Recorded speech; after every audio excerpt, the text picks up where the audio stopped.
And welcome to another Down the Rabbit Hole video, doing another bit of TV tweaking here.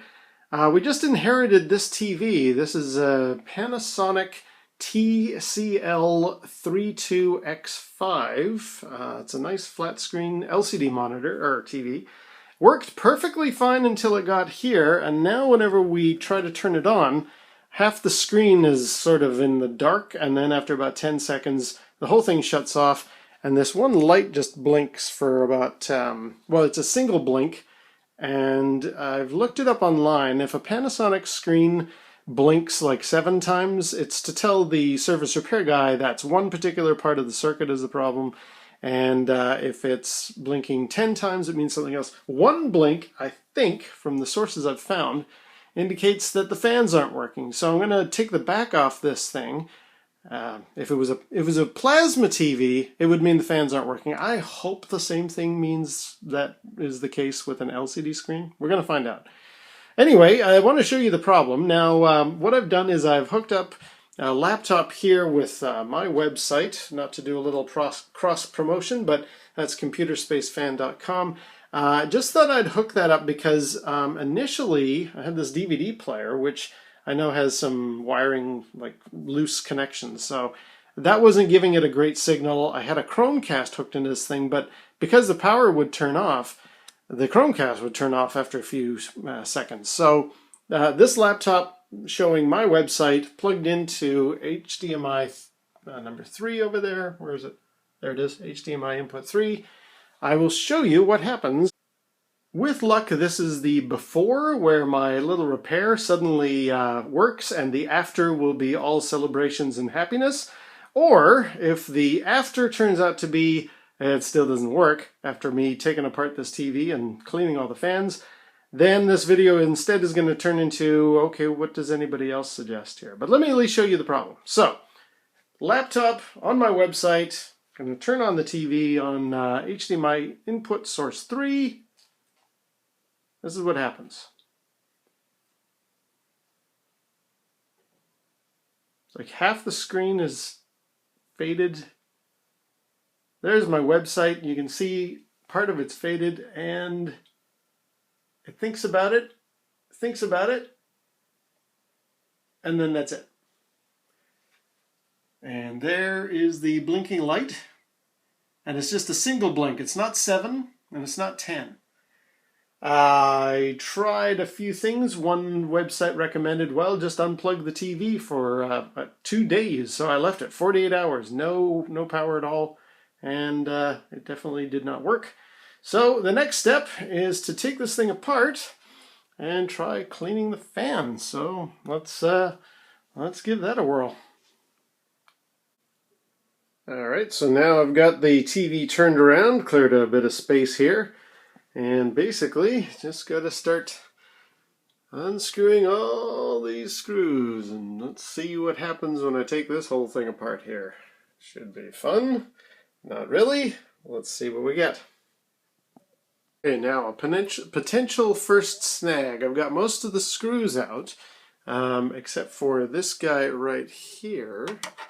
And I'm discovering that this is all what's holding the front bezel piece here. So I have a feeling when I take this screw out, the front frame is probably going to come off. Alright, well, here was me worried that the whole thing was going to collapse, but no, the front just sort of came right off. So there's the front of the screen there, and there's the just the front frame. So no big deal. Now let's work our way into some of these inner screws here. Alright, we're down to the very last screw, which is right here. Everything else is it's a little loosey-goosey, and as I mentioned before, it looks like it might keel over, so we're going to go carefully here. When I started unscrewing this, the whole thing went ka-chung, so I want to do this with both hands. So I'm very carefully removing the last screw now.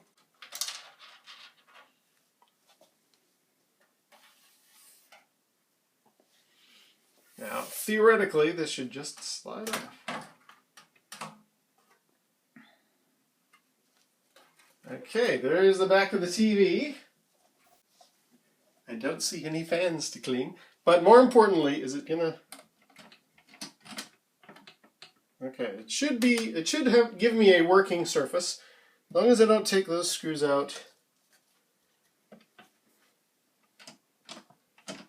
And I think as long as I don't mess with that hinge too much, should be all right. Yeah, not a lot to work with. Okay, so problem, there is no fan that I can find. I mean, I think these are speakers down here. They're about the only thing that looks like a fan. Everything else is just circuit boards to drive video in and your controls. I do notice though, we've got things like this little diode here appears to be bent. And a few other bits and pieces that maybe could do with some straightening. So since I don't have any fans to clean, I think I'll just sit and push a bunch of stuff and then I'll plug it back in and just see what happens before I put the back on it. Well, I've tried nudging all connectors and trying everything out I can, so let's just plug it in this way and see if it cuts out still. I've got my video source hooked up now. Not enough room for the laptop, so just using a tablet here with my website. So that's it, back into HDMI 3, and I'm going to give it some power. Probably not a good idea to do this at home, kids, so be very, very careful. Let's turn it on, even though we can't see it very clearly, and see if at least that displays.